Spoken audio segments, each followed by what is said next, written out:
SIR নিয়ে আমাদের যদিও অতটা মাথা ব্যথা নেই। আমরা মমতা বন্দ্যোপাধ্যায় একটা জিনিস বলেছেন, তিনি যতদিন বেঁচে থাকবেন, এবং তিনি একটা কথা বলেছেন, আমরাও বলছি, যারা প্রকৃত ভোটার তাদের যদি একটা নামও বাদ যায়, তাহলে কিন্তু আমাদের বর্ধমান উত্তর বিধানসভা, বর্ধমান 2 নম্বর ব্লকে আমরা কিন্তু প্রত্যেকটা বিজেপিকে ধরে ধরে আগুন জ্বালিয়ে দেবো। আমরা কিন্তু আমাদের সিদ্ধান্ত একটাই নিয়েছি।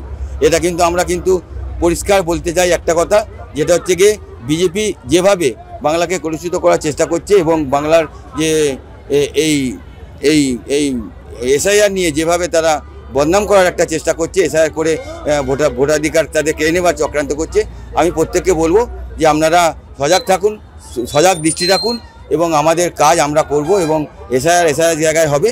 এবং আমরা এটাও চাই যে আমাদের যারা বিশেষ করে যারা পূর্ববঙ্গ থেকে এসছে, যারা মতুয়া সম্প্রদায়ের মানুষ, তাদের অনেক ক্ষেত্রে অনেক সমস্যার সৃষ্টি হবে। কিন্তু আমরা চাইব প্রত্যেকটা মানুষ যাদের ভোটাধিকার প্রয়োগ করতে পারে, তাদের একটা যেন নাগরিক ভোটাধিকার থেকে বাদ না যায়, এটা কিন্তু আমরা দেখব। আমরা কিন্তু প্রত্যেকটা মানুষকে একটা বার্তা দেবো যে আপনারা কাজ করুন এবং মানুষের পাশে থাকুন, মানুষের সাথে থাকুন, এবং আগামী দিনে আমাদের 26-এর নির্বাচন, সেই নির্বাচনে আমরা ব্যাপক ভোটে লিড দিয়ে আমরা মমতা বন্দ্যোপাধ্যায়কে উপহার দেব।